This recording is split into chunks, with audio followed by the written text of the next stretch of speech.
Welcome again to Good Morning DRC TV, where we bring you information about what is happening in the nations of Africa.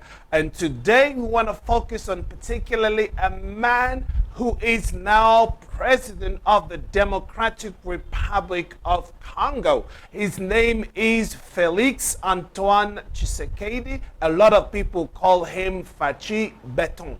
Today is the day that I want to look at him and find out who is the man behind this. Who is the man who is now changing the face of the Democratic Republic of the Congo in the DRC itself and also abroad.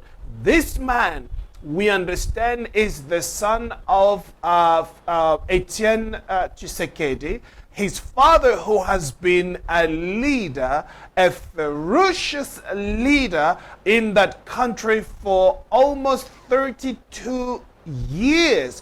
And while he was fighting against the opposition party at the time when Mobutu was yet in power, his father wrestled with this man. His father did everything that he could in order to change the trajectory of the Democratic Republic of Congo. He saw it even before anyone that the country was not heading in the right direction. So therefore he stood against the regime at the time, and he fought all the battles that you can ever imagine. This is the father that I'm talking about. Etienne had to do whatever he could to basically depose Mobutu. It is due to his fight, it is due to his endurance, it is due to his determination that the country must change, that eventually basically things had changed in the democratic. Obviously he succumbed when he died. Obviously someone where we actually see Felix Tshisekedi to step up the plate and take the place of his father. Now, it was done democratically, so to speak, so that because his party is the one that actually chose and accepted him to be the leader of the UDPS. And so when he came into power, you can see this man when he started that he had the same passion as his father. He always wanted to take up the Democratic Republic of Congo into new heights. He wanted to break new ground. He wanted to change. He understood the difficulties, and he still does understand the difficulties that this nation particularly faces even now, because the structure of the country was somewhat dismantled. This country did not have an army. So when he came into power, he says, I'm going to build a strong army, because he understands that the security of the nation can only be there if we have a strong army. And this is why he obviously made it one of his priorities that he will step up and will come in order to rally, if you like, the army together and then be able to mobilize and give them whatever they needed in order to make them strong mentally and emotionally and physically, because this army was somewhat relegated and nobody was interested. And then he started going around the world. That was one of his things. So when he went to China, we understand that obviously this sent chills around the world, and people began to question, why is he going to China? What is he doing there? They thought that he gave his back on the US and therefore preferred China as a partner. But what we do know, that the man is such a fine politician.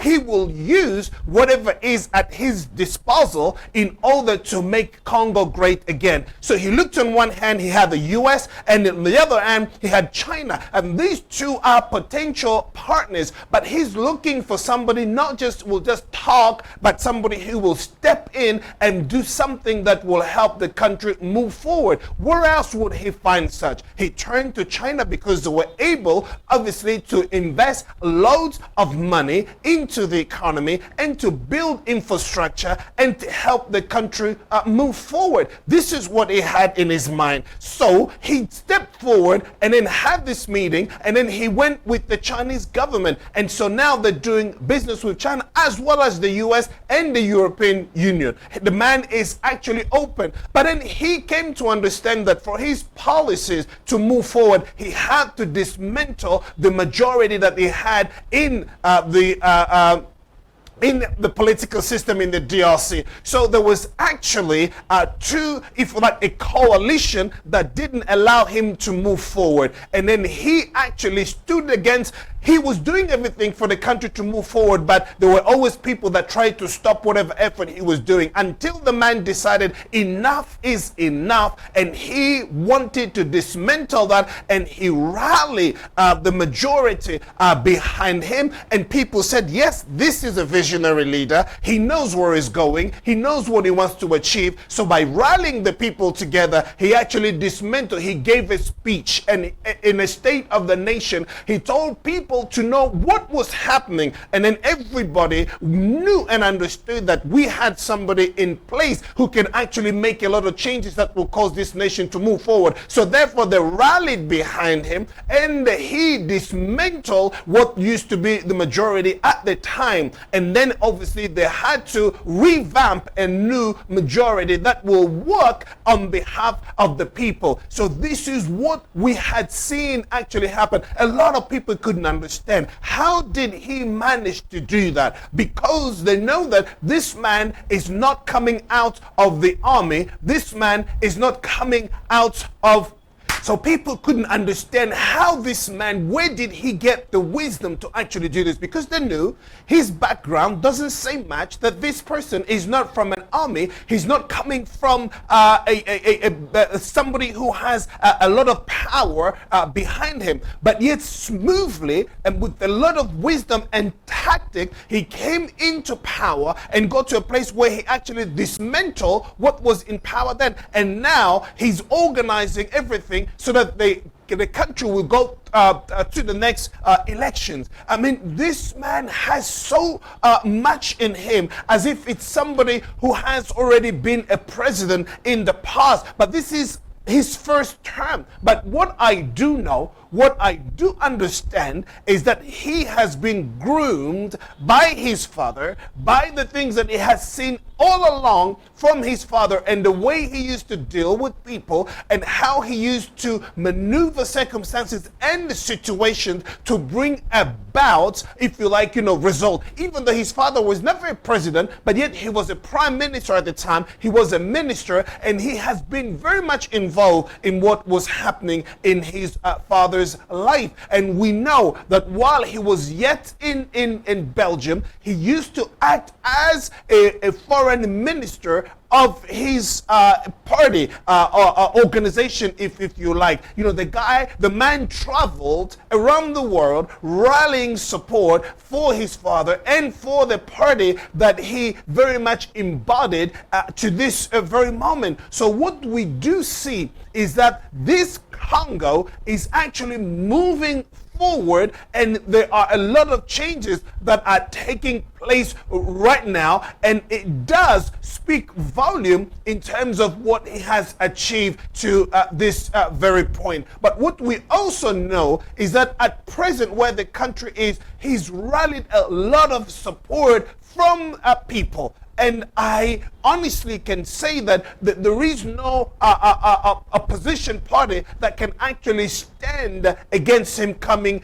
to the elections. Now, we don't know. We still got 3 months left, but we don't know what can happen. But up to this very moment, he has shown himself to be a very smart, a prudent, and a savvy politician who has achieved quite a lot in a few years that he's been in power. Whether or not he's going to succeed to have a second mandate, we don't know, but it looks like this is what will happen, because the people like him, and the achievement and the things that he has already achieved up to this very point all pointing to the fact that the people are happy with him. We shall see what will unravel in the days, weeks, and months to come. But from where we stand at the moment, we know that this man is actually béton, as they refer to him. So it just means that, he's achieving a lot of things people in the past didn't achieve before. He's a strong man. He's wise, and he is